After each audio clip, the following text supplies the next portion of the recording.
दोस्तों, मैं हूं पंकज। आज हम जिस टॉपिक पर बात करने वाले हैं वो है समुद्रगुप्त की विजयों का वर्णन। समुद्रगुप्त की विजयों को मुख्य तौर पर दो भागों में बांटा जाता है, उत्तर भारत की विजय और दक्षिण भारत की विजय। पहले उत्तर भारत की विजय के बारे में पढ़ते हैं। उत्तर भारत की विजय जो है वो इस प्रकार है। फर्स्ट राजा को हराया था समुद्रगुप्त ने, रुद्रदेव को हराया था। सेकंड है मातिल या मतिल भी इसको बोला जाता है। थर्ड है नागदत्त। फोर्थ है चंद्रवर्मन। फिफ्थ है गणपति नाग एंड सिक्स है नागसेन। सेवन्थ है अच्युत। एट्थ है नंदी और नौ है बलवर्मन। ये उत्तर भारत के राजाओं को हराया था समुद्रगुप्त ने। अब दक्षिण भारत के राजाओं को के बारे में पढ़ते। दक्षिण भारत में जो सबसे पहला राजा हारा था समुद्रगुप्त के हाथों, वो था कौशल का महेंद्र।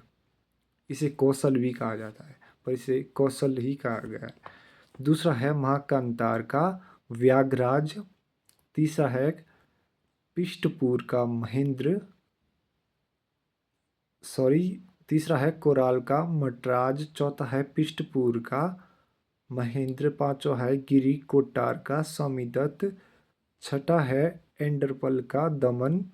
सातवां है कांची का विष्णुगोप। आठवां है अवमुक्त का नीलराज। और नौवां है वेंगी का हस्तिवर्मन। 10वां है पालकक का उग्रसेन। और 11वां है देवराष्ट्र का कुबेर।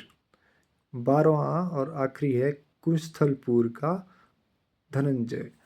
अब ये तो राज्य और राजा के बारे में बता दिया आपको, पर इसके अलावा जो समुद्रगुप्त की विजय थी वो और भी है। जैसे कि उसने जो आठवीं राजे थे, यानी जो सीमांत प्रदेश के राजे थे, उनके राजाओं को भी हराया था, जिससे जो ट्रेड है वो बहुत ही ज़्यादा सेफ हो गया था।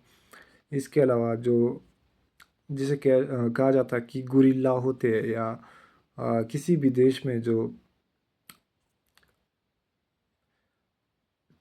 जो ऐसे लोग होते हैं जो आपको डिस्टर्ब कर सकते हैं इंटरनली पॉलिटिकली, उनको भी हराया था। और जो विदेशी राज्यों द्वारा अधीनता स्वीकार करना, ये भी समुद्रगुप्त की एक प्रमुख विजय थी। और उसने सीमांत राज्यों द्वारा जो है अपनी अधीनता उनसे स्वीकार करवाई थी।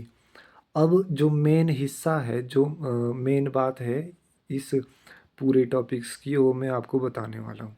समुद्रगुप्त ने अपने शासनकाल के दौरान 6 प्रकार की मुद्राएं प्राप्त हुई है। उसके काल की जो 6 प्रकार की मुद्राएं, उसके बारे में आपको बताऊंगा, ठीक है। तो पहली है गरुड़।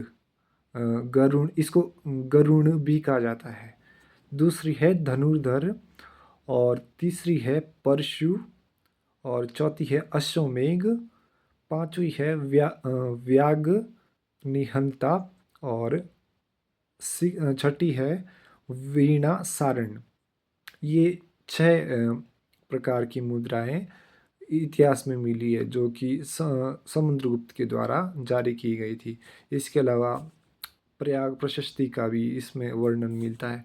हालांकि प्रयाग प्रशस्ति जो है वो बहुत ही इम्पोर्टेंट चीज़, उसके बारे में आपको पूरा एक्सप्लेन करके नहीं बताऊंगा, क्योंकि जो कल वीडियो आएगी उसमें आपको मैं उसमें एक्सप्लेन करके बहुत अच्छे तरीके से बताऊंगा। सो अगर आज की जानकारी आपको अच्छी लगी हो तो कल के टॉपिक के लिए कोई राजा चुनिए या कोई इन्फॉर्मेशन चुनिए जिस पर मैं टॉपिक बना सकूं। Thank you so much.